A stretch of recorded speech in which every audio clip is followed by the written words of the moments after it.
So now, most people think that Basa's plays are completely lost for 1,000 years because the only mention you have of in Kalidasa's play, he says, we know there are famous playwrights like Basa and Saumillika, but please consider a new poet like me also. It should not always. That is what, when Kalidasa introduced himself, he's talking about a long tradition of plays.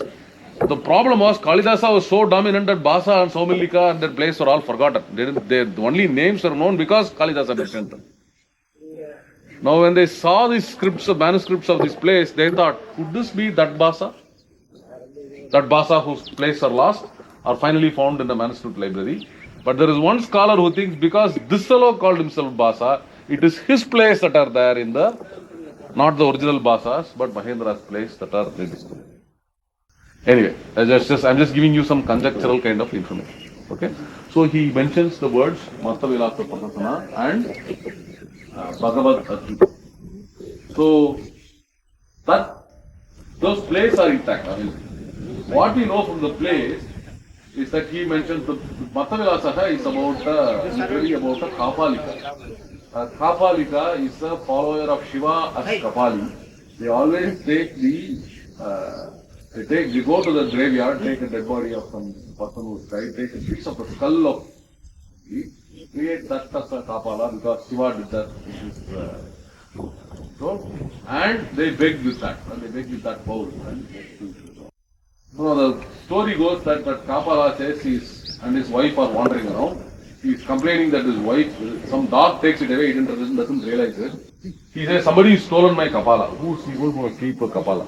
Right? But that is the farce is beautifully underlined. And just then the Thero, that is the chief monk of the Rajagraha, that is the grandest stupa in Kanchipuram, which is apparently not too far from Ekampa, which is where the Kapalika sect was. Ekampeshwara at time was a Kapalika temple. We know from this reference in this temple. And he goes and accuses that fellow, hey, you are the one who stole this Kapala from me. So that fellow protests, why would the hell would I steal this thing from you? And there's a joke that he has a golden bowl or something like that, a begging bowl or something like that. So, he's mocking Buddhism in very cryptic, circular ways and, and he's mocking this and then the person says, no, why would you take it? The dog has stolen it. The Buddhist, he lives in a gold covered dome, why would he steal your bowl? Question asks, if he lives in a gold covered dome, why is he begging at all in the first place? Right? Gold domed palace, why is he begging at all in the first place? So he's mocking all of that. Then he says, he puts his thoughts, Mahendra puts his thought in that Kapala's drunkard fellow, right? So you can decide to dismiss him, right? Hey, you Buddhists and are all just stealing all the books and stories of the Vedas and putting your own brand name. What in Tamil politics is called sticker putter, right?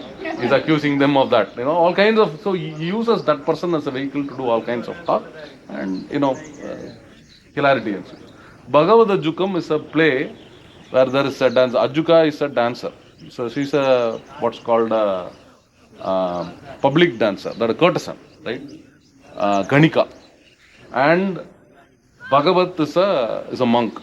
He is one who is a Parama Bhagavata, is a worshipper of Vishnu.